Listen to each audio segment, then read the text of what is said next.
మామూలు షాపుల్లో గంజాయి అమ్మక కేంద్రాలుగా తయారైపోయినాయి. ఇప్పుడు అవన్నీ కూడా మనం గట్టిగా టైటన్ చేసి ఇప్పుడు కొత్తగా మెడికల్ షాప్లో మత్తు పదార్థాలు అమ్మే పరిస్థితికి వచ్చారు. అంటే ఎక్కడికి పోతున్నా నాకైతే అర్థం కావడం లేదు.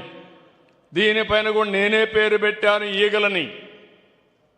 రాష్ట్రం మొత్తం ఇలాంటి వ్యక్తులపైన డేగ కన్నేశాం. మూడో కన్ను చూస్తానే ఉంటుంది. మిమ్మల్ని ఎవ్వడిని వదిలిపెట్టనని మరొకసారి హెచ్చరిస్తున్నా. మారితే మారండి, మారకపోతే ఈ రాష్ట్రంలో ఉండడానికే మీకు అర్హత లేదు.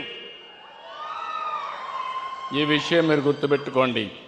ఎవడైనా సరే ఆడబిడ్డల జోలుకొస్తే అదే చివరి రోజు. శాశ్వతంగా మత్తు దిగిపోతుంది. ఆ విషయం కూడా వీళ్ళు గుర్తుపెట్టుకోవాలి. వెన్నెముకలో వణుకు పుట్టాలి. నేను మిమ్మల్ని కూడా ఒకటి విజ్ఞప్తి చేస్తున్నా. ప్రభుత్వం చేయాల్సిన అన్ని చేస్తాం. నేను ఒకసారి యుద్ధాన్ని ప్రకటించానంటే మీరు అర్థం చేసుకోవాల్సిన అవసరం ఉంది. అయితే ఇలాంటి సమస్యలు వచ్చినప్పుడు కొంతమందిని మార్చుకోవాల్సిన కూడా అవసరం ఉంది. అందుకే మీరు ఒకసారి చూస్తే పగడ్బందీగా చర్యలు తీసుకుంటున్నాం. ఇంకో పక్క విశాఖపట్నం, రాజమహేంద్రవరం, విజయవాడ, గుంటూరు, తిరుపతిలో ఎన్డీపీఎస్ కేసుల కోసం ప్రత్యేకమైన ఫాస్ట్ ట్రాక్ కోర్టు కూడా పెడుతున్నాం. 26 జిల్లాల్లో నార్కోటిక్స్ కంట్రోల్ సెల్స్ కూడా ఏర్పాటు చేశాం.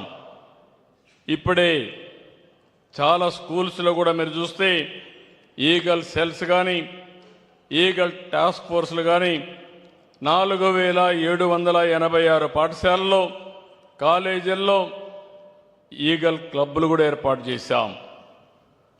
ఎన్నో అవగాహన సదస్సులు పెడుతున్నాం.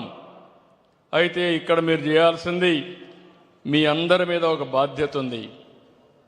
ఇదేదో ప్రభుత్వం ఒకటే చేయాలి, మేము మాత్రం చేయమంటే చాలా కరెక్ట్ కాదు. మీకు తెలియకుండా ఏమీ జరగడం లేదు.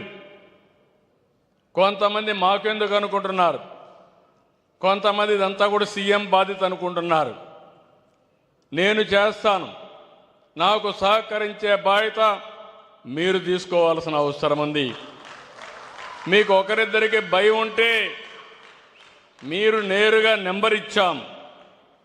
ఏదైతే ఈరోజు 1772 నెంబర్, అది